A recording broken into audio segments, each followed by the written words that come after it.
નમસ્કાર, YNN ન્યૂઝમાં આપનું સ્વાગત છે। સમાચારમાં વાત કરીએ તો આજે દેવપોળી એકાદશીના રોજ આન બાન અને શાન સાથે ભગવાન વિઠ્ઠલનાથજીનો 217મો વરઘોડો વાજતે ગાજતે નીકળ્યો હતો।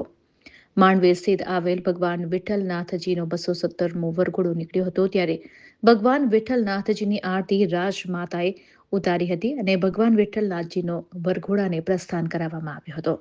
આ વરઘોડામાં મોટી સંખ્યામાં ભક્તોએ ભગવાન વિઠ્ઠલનાથજીના દર્શન કરીને ધન્યતા અનુભવી હતી। આ વરઘોડામાં બેન્ડ વાજા અને ઢોલ ત્રાસાએ આકર્ષણ જમાવ્યું હતું।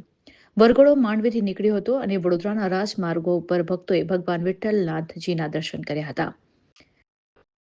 આ સાથે જ વરઘોડો MG road, Padmavati shopping centre થઈ જ્યુબિલી બાગથી અમદાવાદી પોળ, રાવપુરા ટાવર 4 રસ્તા, કોઠી 4 રસ્તા થઈને કીર્તિ મંદિર થઈ હરિહરનું મિલન થશે।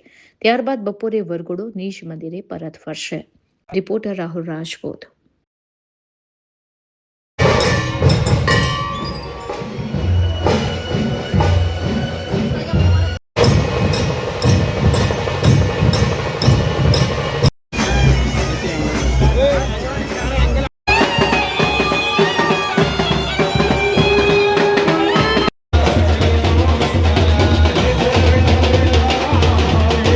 નિમિત્તેનો 217મો ઐતિહાસિક વરઘોડો શ્રી વિઠ્ઠલનાથજી મંદિરનો રાજવી પરિવારના પૂજન અર્ચન બાદ આરતી બાદ શહેરના રાજમાર્ગો પર ભક્તોને દર્શન આપવા નીકળ્યો છે।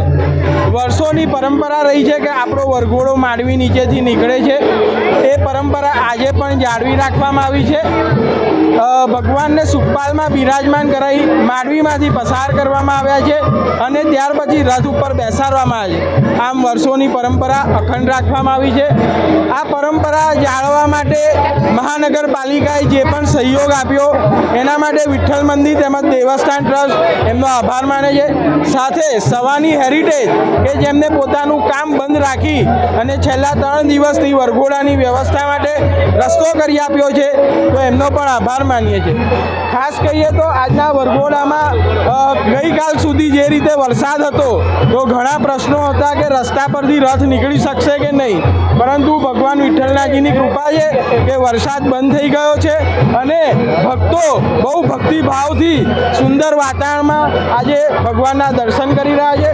વરઘોડો હાલમાં જે કહીએ સોના ચાંદીનો કલાત્મક રથ માંડવી પાસે ઊભો છે, જ્યાં 4 દરવાજાના તેમજ વડોદરાના ભાવિક ભક્તો, વારકરી સમાજના ભક્તો દર્શન કરી રહ્યા છે। સાથે કહીએ તો આપણું શિસ્ત નેતાગણ કહીએ સાંસદશ્રી, મેયરશ્રી બધા પણ વરઘોડામાં હાજર રહ્યા છે, ભગવાનના દર્શન કરી ને એમના આશીર્વાદ પ્રાપ્ત કર્યા છે।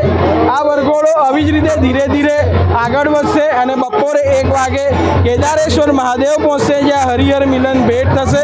પૂજન અર્ચન બાદ સાંજે મંદિરમાં 5 વાગે પરત આવશે। તો સદર વરઘોડામાં જે કોઈ પણ નામસ્મરણ સાથે જોડાશે એને અનાયાસે અશ્વમેઘ યજ્ઞનું પુણ્ય પ્રાપ્ત થશે। તો દરેક ભક્તોને વરઘોડામાં આવવા તેમજ મંદિરમાં દર્શન કરવામાં ભાવભર્યું આમંત્રણ છે। આજે આષાઢી એકાદશી છે, વિઠ્ઠલ મંદિરના રથ નીકળે છે। અમારા જૂની પરંપરા મુજબ વિઠ્ઠલનાથ ભગવાનનું આજ રથ નીકળે છે। હું બધા માટે પ્રાર્થના કરું છું, વિઠ્ઠલનાથ ભગવાનનું આશીર્વાદ આપણા શહેર ઉપર રહે, બધા લોકો માટે રહે, એ જ મારી પ્રાર્થના છે।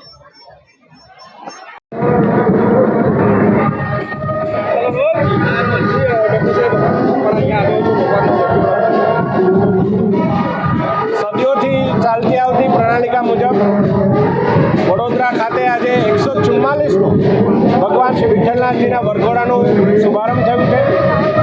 ભગવાનના દર્શન કરી અને તમામ વડોદરાવાસીઓ ધન્યતા અનુભવી રહ્યા છે અને જે હર્ષો ઉત્સાહ મુજબ અત્યારે વરઘોડો આગળ વધી રહ્યો છે।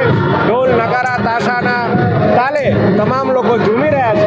ત્યારે આજના દિવસે ભગવાનને માત્ર એટલી જ પ્રાર્થના કરીએ કે અત્યારે જે મેઘ તાંડવ ગુજરાતમાં વરસ્યો છે એનાથી આપણને રાહત મળે અને સાથે સાથે આવનારું આપણું વડોદરાનું વર્ષ એ વિકસિત વડોદરા તરફ આગળ વધે એ જ ભગવાનને પ્રાર્થના કરીએ। Subscribe now and press the bell icon. Never miss an update.